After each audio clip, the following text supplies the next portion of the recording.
No vídeo de ontem, a gente falou que um dos piores castigos que pode acontecer para uma pessoa, espiritualmente, é ela receber um afastamento de Deus, né? Deus se afastar dela.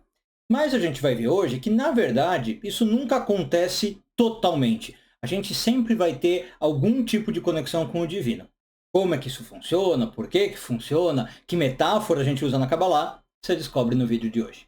Eu sou Yair Alon e esse é o Zohar Diário.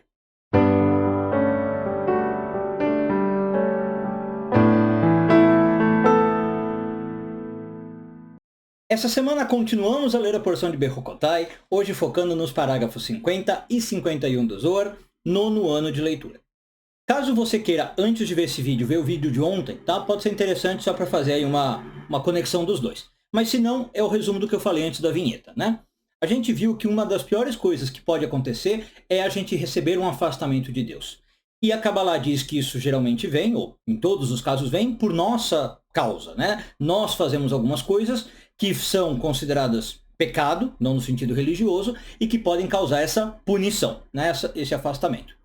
Mas aí o Zohar diz para nós que, na verdade, o afastamento nunca é total, por alguns motivos. Primeiro, porque a gente pode se arrepender do que a gente fez, a gente pode corrigir os nossos atos, e assim que a gente faz isso, a gente volta a receber a presença divina, né? Então, você nunca vai entrar num estado, diz o Zohar, que Deus se afasta totalmente de você, completamente, e num estado que é irreversível. Tá? Agora, mesmo assim, quando eu estou falando que você pode reverter e voltar a ter a conexão com Deus, pode ficar implícito que tem um momento em que você não tem a conexão com Deus. E o Zohar diz que isso também é errado. Então é o segundo aspecto. Por quê? Aí o Zohar traz uma ideia cabalística bastante importante, que é a seguinte. Na verdade, a gente pode falar de dois aspectos de Deus. Existe um aspecto de Deus que é como a gente geralmente usa todos os nomes que aparecem de Deus na Bíblia, e é como se fosse o aspecto de um rei, né? E a gente usou essa metáfora no vídeo de ontem. Mas existe um aspecto de Deus que é o feminino. E a gente chama na Kabbalah a Shekhinah, geralmente traduzida como a presença divina. Então o Zohar diz que, mesmo que a gente chegue num ponto de que Deus, como rei, como lado masculino, se afasta de nós, a gente sempre vai ter a Shekhinah conosco, a presença divina conosco. E aí o Zohar conta uma historinha muito interessante que diz o seguinte. Bom, imagina que nós, com os dois aspectos de Deus, formamos uma família sagrada. Então, tem o lado masculino, o rei, tem a rainha, a presença divina, a Shekhinah, que inclusive a gente fala, por exemplo, a rainha do Shabat também, e nós somos os filhos dessa relação, né? Os filhos de Israel. Então, quando a gente faz esse erro que eu estava falando, o Zohar diz que o que acontece? O rei se divorcia da Shekhinah, ou melhor, talvez a Shekhinah pede divórcio para o rei, porque entre escolher o marido e o filho, a Shekhinah opta pelo filho. Ela sai então da casa do seu marido, sai do palácio, e ela vai morar com o filho, para viver com o filho mesmo na época da dor e da dificuldade, que é o fato dele ter sido mandado para longe.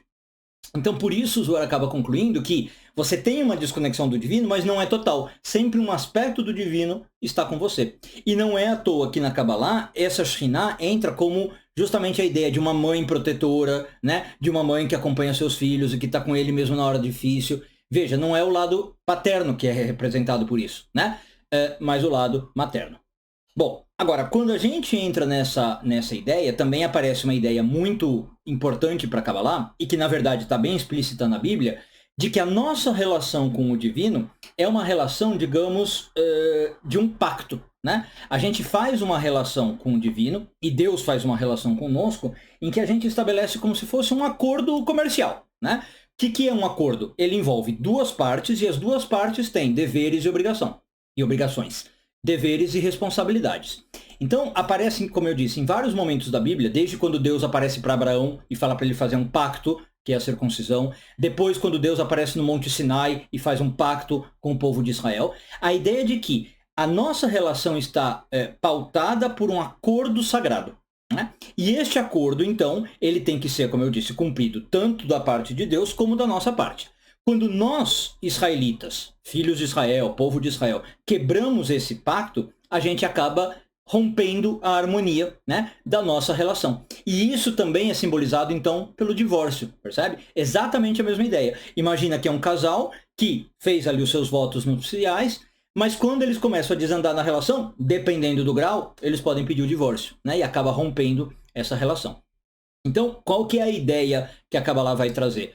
Que nós temos esse casamento divino, tá? E ainda que a gente passe pelo divórcio, um aspecto de Deus está sempre conosco. Mas podemos estar num estado que não é o melhor do mundo. A gente pode estar divorciado de Deus. Então aparece a ideia de que quanto mais a gente puder fazer o nosso trabalho, a nossa parte, o nosso desenvolvimento espiritual para não incorrer nesses divórcios, ou uma vez incorrido, recuperar, né, essa situação e voltar ao casamento, melhor.